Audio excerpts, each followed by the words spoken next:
Hi, welcome back to Pat Moriarty Surf. We have an upgraded studio here, got the GoPro recording, so better angle.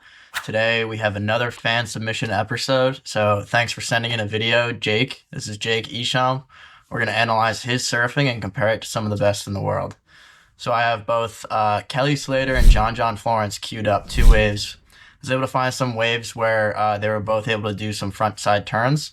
So I want to give a shout out to Jake, Kelly, John, and let's get to it. All right, so right off the bat, we have Jake here doing some solid front side turns. And then I compared that to Kelly Slater here doing a front side turn in Kira. And one thing I want you guys to pay attention to here on this front side turn that Kelly does. Look at that leg sticking out right there. This leg at the back, it's fully extended.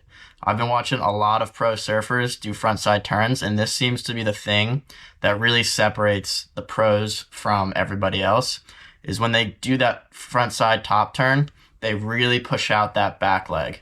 And if we go back to Jake here, let's get a freeze frame of Jake.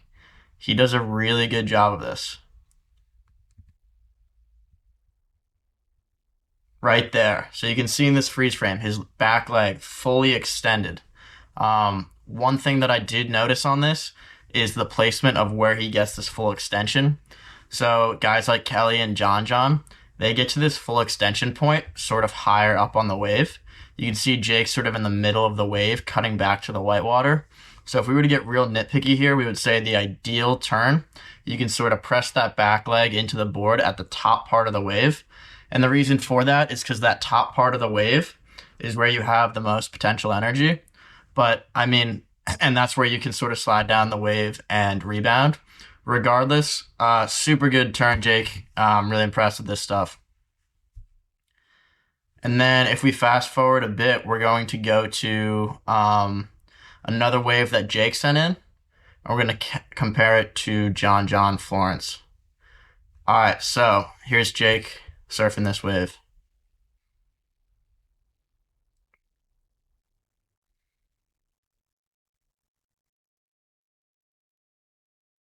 So I was able to find a actually pretty similar wave that John was able to surf. Similar movements. His was a bit bigger. But I'll slow it down and show you guys what I noticed right after.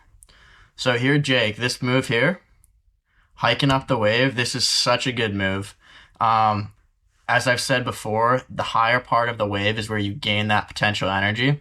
So as you go into a turn, what you want to do, just like Jake does here, hike up that pump on the high part of the wave right now. And Jake's in getting into that compressed position.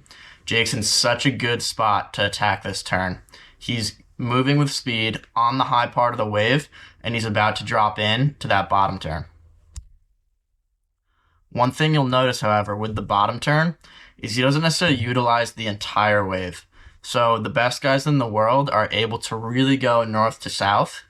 And you can see Jake here, he sticks mostly in the middle part of the wave.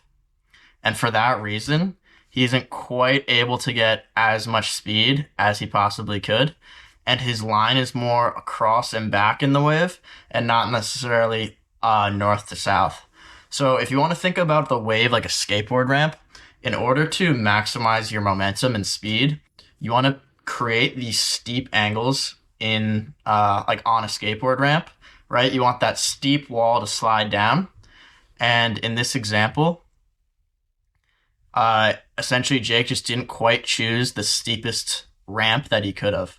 In this position, I would have loved to see him after he hiked up the wave, jet down a little more north-south, really lean into that bottom turn, get his hand on the water, and then cue up a top turn to be more, to essentially create more violent turns. So I'll play this through, and then we're going to compare it to what John did in Haliva. Because it's actually a very similar wave. They both approach it the same way.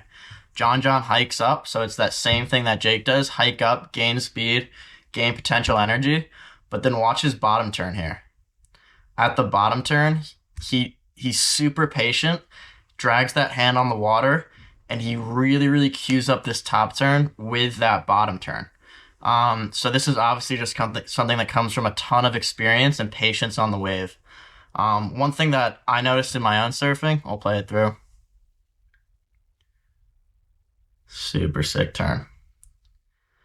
So there it is, guys. You see John really takes his time with that bottom turn, drags his hand, builds momentum. And then our boy Jake, just not quite as exaggerated. But with that said, Jake's still super solid surfing. Glad to see you ripping out there. So yeah, honestly, a takeaway from surfing in general that I've noticed, and I've been a surf instructor and things like that, is people getting into the sport, people learning this sport, they just want to rush every component of it. And I think, Jake, if you just take a second to slow down and focus on that bottom turn, I could almost tell here you're like really focused on gaining speed, getting that top turn and turning back. But if you just incorporate that bottom turn, take your time, choose a steeper angle on the wave, I think your turning ability is going to improve and your surfing in general is going to improve. Well, that's it, guys. That's another episode of Pat Moriarty Surf. Today we compared our boy Jake to John and Kelly Slater, two good guys to look up to. So, Jake, I hope this helped, and I hope it was relatable for some other people out there who are learning to surf, getting up the learning curve. And I know it was honestly helpful for myself, something to think about next time I'm able to get in the water.